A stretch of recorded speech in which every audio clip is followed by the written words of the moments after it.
Twelfth English के chapter 4 के I have dream के ऑब्जेक्टिव का अध्ययन करेंगे। एक दिन में आप 10 ऑब्जेक्टिव को क्लियर करते हैं तो 30 दिन में आपका 300 ऑब्जेक्टिव तैयार हो जाएगा, ठीक है। और 2-3 महीना अभी तो बाकी है आपका एग्ज़ाम, तो कम से कम 900 ऑब्जेक्टिव 1000 के करीब में तो क्लियर हो ही जाएगा। और इसमें से 50 ऑब्जेक्टिव 100% आप बना लीजिएगा, ठीक है। तो यदि आप चैनल पर पहली बार हैं तो चैनल को सब्सक्राइब कर लीजिए और अपने दोस्तों को भी शेयर जरूर कीजिए। प्रतिदिन सुबह 7 बजे आपको इंग्लिश का क्लास मिलता रहेगा।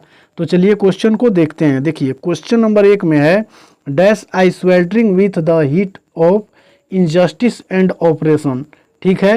यानी अन्याय और जुल्म की गर्मी से कौन तप रहा है। अन्याय और जुल्म की गर्मी से कौन तप रहा है, तो ऑप्शन नंबर ए में है न्यूयॉर्क, बी में न्यू जर्सी, सी में मिसिसिपी और डी में शिकागो। तो इसका राइट आंसर हो जाएगा ऑप्शन नंबर सी मिसिसिपी, ठीक है।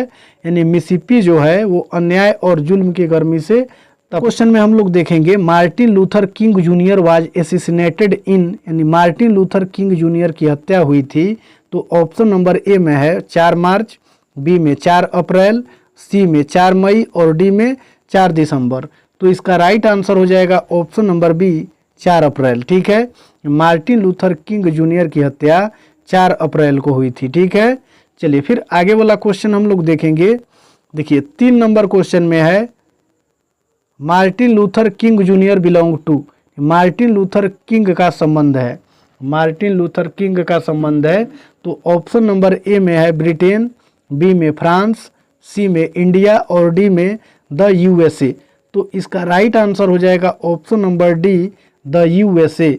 मार्टिन लूथर किंग जूनियर का संबंध द यूएसए। क्वेश्चन नंबर 4 को देखेंगे टू ओवरलुक। देखिए यहाँ मिस टाइपिंग हुआ है, ओवरलुक होगा, क्या होगा overlook the Negro would be, यानी to overlook the Negro would be, यानी नेग्रो को अनदेखा करना होगा।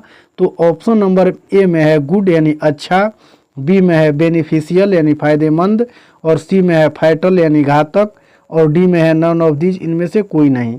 तो इसका right answer option number C हो जाएगा फैटल यानी घातक।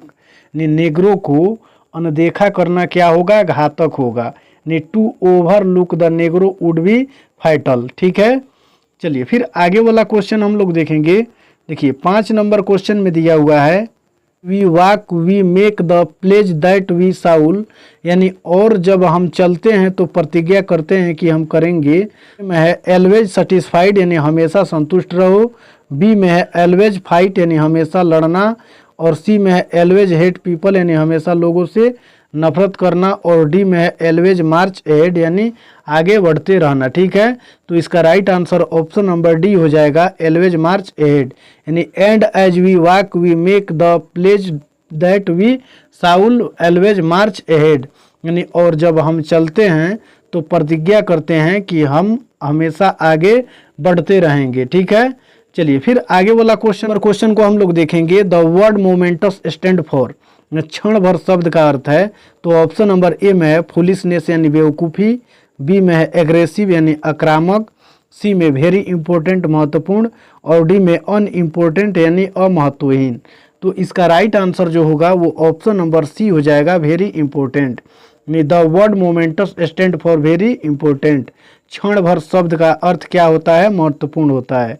चलिए फिर आगे वाला क्वेश्चन हम लोग देखेंगे इमेंसिपेशन प्रोक्लामेशन गेव द, यानी मुक्ति उद्घोषणा दी। तो इसका राइट आंसर हो जाएगा 7 का option number B freedom from, यानी कैद से गुलामी, ठीक है। चलिए फिर आगे वाला क्वेश्चन हम लोग देखेंगे Martin Luther King junior asked the black people to continue working with, Martin Luther King ने अश्वेत लोगों से उनके साथ काम करना जारी रखने को कहा। तो इसका राइट आंसर ऑप्शन नंबर ए हो जाएगा लव यानी प्यार से, ठीक है। चलिए फिर आगे वाला क्वेश्चन हम लोग देखेंगे 9 नंबर क्वेश्चन में दिया हुआ है कि America gave the Negro people, America ने नेग्रो लोगों को दिया। ऑप्शन नंबर ए में है ए गुड चेक यानी एक अच्छा चेक, बी में है ए बैड चेक यानी एक बुरा चेक, सी में है ए टर्म चेक यानी फटा हुआ चेक और डी में है नॉन ऑफ दीज, इनमें से कोई नहीं। तो इसका राइट आंसर हो जाएगा option number B a bad check यानी एक बुरा चेक। यानी अमेरिका ने नेग्रो लोगों को एक बुरा चेक दिया, ठीक है। चलिए फिर आगे वाला क्वेश्चन में है, the Negroes made the pledge that they will always, Negro ने प्रतिज्ञा की कि वे हमेशा डैश रहेंगे। Option number A march a ahead यानी आगे मार्च करेंगे, फिर बी में है मार्च बैक यानी पीछे मार्च करेंगे, और सी में है मार्च स्लोली यानी धीरे मार्च करेंगे, और डी नॉन ऑफ दीज इनमें से कोई नहीं। तो इसका राइट आंसर होगा option number A March ahead, यानी नेग्रो ने प्रतिज्ञा की कि वे हमेशा आगे मार्च करेंगे। ठीक है।